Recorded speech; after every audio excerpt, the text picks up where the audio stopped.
Two West Virginia National Guard members shot Wednesday near the White House have died, the state's governor said. Governor Patrick Morrisey confirmed their deaths in a social media post. Earlier today, two West Virginia National Guardsmen were brazenly shot in Washington, D.C. This was an act of unspeakable violence. Our hearts, our thoughts, our prayers go out to the brave service members, their families, and the units who are enduring this terrible tragedy.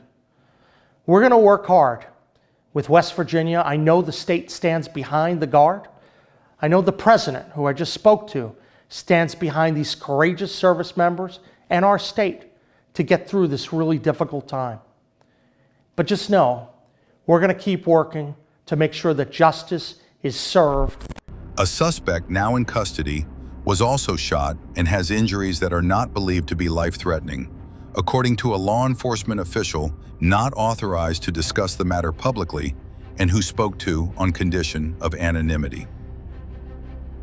One National Guard member was shot in the head, according to a person familiar with the details of the incident who spoke to AP on condition of anonymity.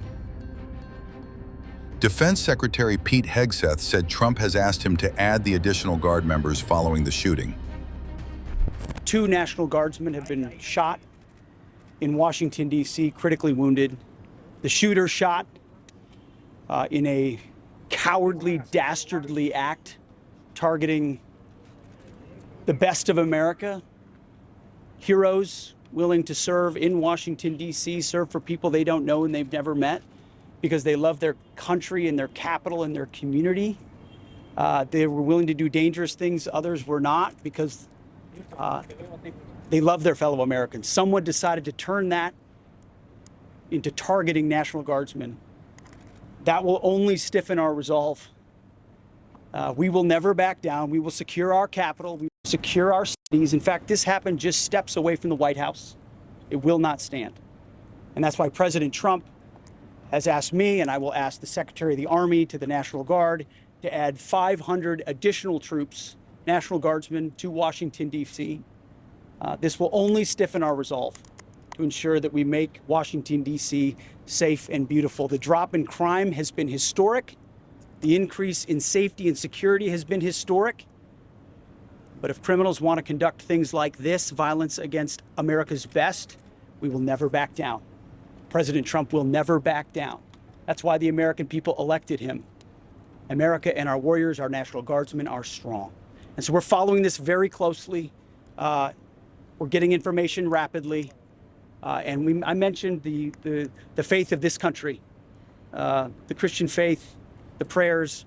I would ask for prayers for our National Guardsmen. Excuse me, Mr. P. Appeals to heaven for our National Guardsmen, for their families, on bended knee as a War Department, as a nation. Excuse me, we will never back down. Excuse and we think about them right now. Venezuela. We had a couple of great, productive meetings with the President and the Minister of Defense here, where we are dedicated to the counter-cartel effort here. Criminality knows no boundaries, whether it's the United States of America and Washington, D.C., or it's the Caribbean and the Western Hemisphere. We are going to go after narco-terrorists. It will not stand. Our borders will be secured, whether it's the Dominican Republic or the United States of America, and we look forward to working with our partners to make it happen. You know, President Trump believes in a clear principle: peace through strength. You get peace by being strong. And if you're a narco-terrorist who wants to bring drugs to the United States of America, we will find you, we will fix you, and we will finish you, because we have all the rights in the world. We got lots of attorneys and lots of intel analysts, and we know exactly who we're targeting and why. If you're involved in that conduct, we will kill you. It's that deadly serious because of the poison that has made its way into the American public for far too long. President Trump is serious about it. We're serious about it. And we're proud to be working with the Dominican Republic, another country very serious about ensuring that cartels don't set the agenda. We do. We're here to brief you on the tragic events that happened today at approximately 2:15 local time in Washington, D.C., where two of our brave members of the National Guard and the Department of War were brazenly attacked in a horrendous act of violence. They were shot. They're in critical condition.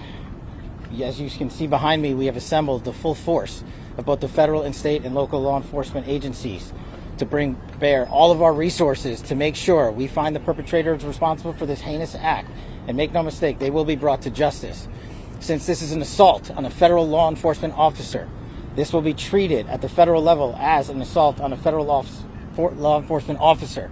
The FBI will lead out on that mission with our interagency partners, to include the Department of Homeland Security, Secret Service, ATF, DEA, and we're thankful for the mayor's assistance in this matter, the Metropolitan Police Department and their skills in investigating homicides and gun shootings in this city is exceptional. We will work together collaboratively because this is a matter of national security, because it's a matter of pride. President Trump has been informed. We've been in contact with the White House. We will shortchange the American public with no resources to make sure we find and safeguard our nation's capital right here in Washington, D.C., and bring anyone responsible for this heinous act of violence to justice.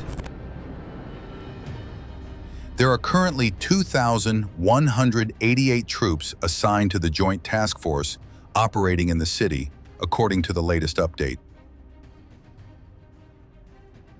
The National Guard's presence in the U.S. Capitol has sparked legal disputes and a public debate about the Trump administration's use of military forces to address rising crime.